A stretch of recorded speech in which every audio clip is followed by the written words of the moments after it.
एक brand manager अपनी पहली जॉब पर गया था। एनर्जी से भरा हुआ, दिमाग में ढेर सारे आइडिया और एक ही मिशन, मैं दुनिया का सबसे बेहतरीन मार्केटिंग कैंपेन बनाऊंगा। उसने एड बनाए, बिलबोर्ड लगाए, खूब पैसा खर्च किया, लेकिन सेल्स 0। परेशान होकर उसने अपने सीनियर से पूछा, सर सब कुछ तो परफेक्ट था, फिर लोग रिएक्ट क्यों नहीं कर रहे? सीनियर मुस्कुराया और बोला, बेटा तुमने उन्हें देखा ही नहीं। मार्केटिंग सिर्फ दिखाने का खेल नहीं है, बल्कि देखने का भी है, पर उस नजर से देखना जिससे कस्टमर देखता है।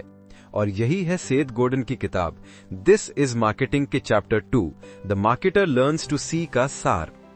यहां हम सीखते हैं कि एक सच्चा मार्केटर दुनिया को अलग नजरों से देखता है, एम्पैथी, पेशेंस और कनेक्शन के लेंस से।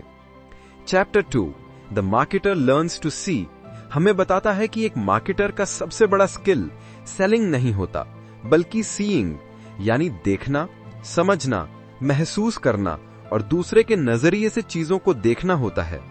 सेथ गॉर्डन कहते हैं, हर सफल मार्केटर के अंदर एक आर्टिस्ट होता है जो समझता है कि लोग क्या चाहते हैं और क्यों चाहते हैं।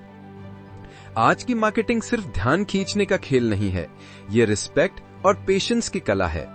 एक मार्केटर का काम होता है अपनी ऑडियंस के इमोशंस, बिलीफ्स और एस्पिरेशंस को ऊंचा उठाना, उन्हें मैनिपुलेट नहीं करना। सेठ एक खूबसूरत 5 स्टेप्स की प्रोसेस बताते हैं।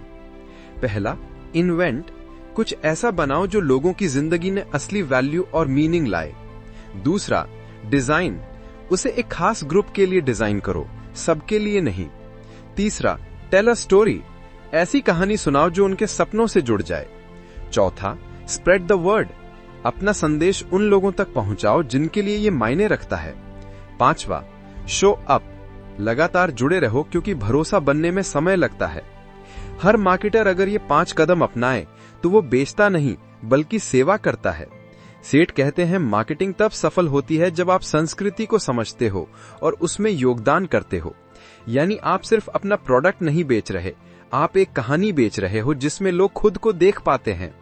मार्केटिंग तब सफल होती है जब आप कहते हो, मैं आपकी समस्या सुलझाने आया हूं, ना कि मुझे अपना प्रोडक्ट बेचना है। सोचो, जब आप एक भीड़ में खड़े हो और हर कोई चिल्ला रहा हो, मुझे देखो मुझे देखो, तब सिर्फ वही आवाज अलग लगती है जो कहती है, मैं तुम्हें समझता हूं। यही होती है एम्पैथी और यही बनाती है एक मार्केटर को यादगार।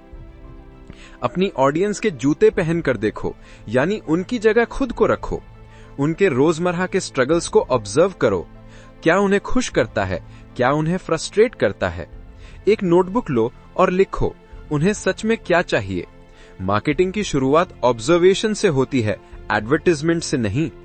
सबको इंप्रेस करने की कोशिश बंद करो। सेठ कहते हैं, serve the smallest viable market, यानी सबसे छोटे लेकिन सही ऑडियंस पर फोकस करो जो आपकी वैल्यूज से जुड़ी हो। जब आप उन्हें सच्चे दिल से सर्व करते हो, वे आपके सबसे बड़े एम्बेसडर बन जाते हैं। हर ब्रांड एक कहानी होता है। लोग प्रोडक्ट नहीं खरीदते, लोग मीनिंग खरीदते हैं। इसलिए अपनी कहानी में इमोशन भरो, व्हाई इट मैटर्स पर ध्यान दो, व्हाट इट डज पर नहीं। उदाहरण के लिए, एप्पल ने कभी सिर्फ फीचर्स नहीं बेचे, उन्होंने एक बिलीफ बेचा, थिंक डिफरेंट। सेठ गॉर्डन कहते हैं, the marketer sees what others overlook. जब आप दुनिया को एम्पैथी के लेंस से देखते हो, तब आप सिर्फ मार्केटर नहीं, एक चेंज मेकर बन जाते हो। तो आज से सेलिंग बंद करो, सीइंग शुरू करो। अगर आपको ये गहराई से समझाई गई बुक समरी पसंद आई हो, तो हमारे YouTube चैनल बुकली को जरूर सब्सक्राइब कीजिए, क्योंकि अगले एपिसोड में हम कवर करेंगे chapter 3 marketing changes people through stories, connections and experience, जहां हम जानेंगे कि कैसे स्टोरी टेलिंग से एक ब्रांड जादू बन जाता है। अगर आपको ये अध्यायवार विस्तृत सारांश पसंद आया हो तो हमारे YouTube चैनल को सब्सक्राइब कीजिए। हर हफ्ते हम आपके लिए लाते हैं ऐसी ही जिंदगी बदल देने वाली किताबों के व्यावहारिक और प्रेरक सारांश। यकीन मानिए, एक सारांश आपकी सोच का नया दरवाजा खोल सकता है।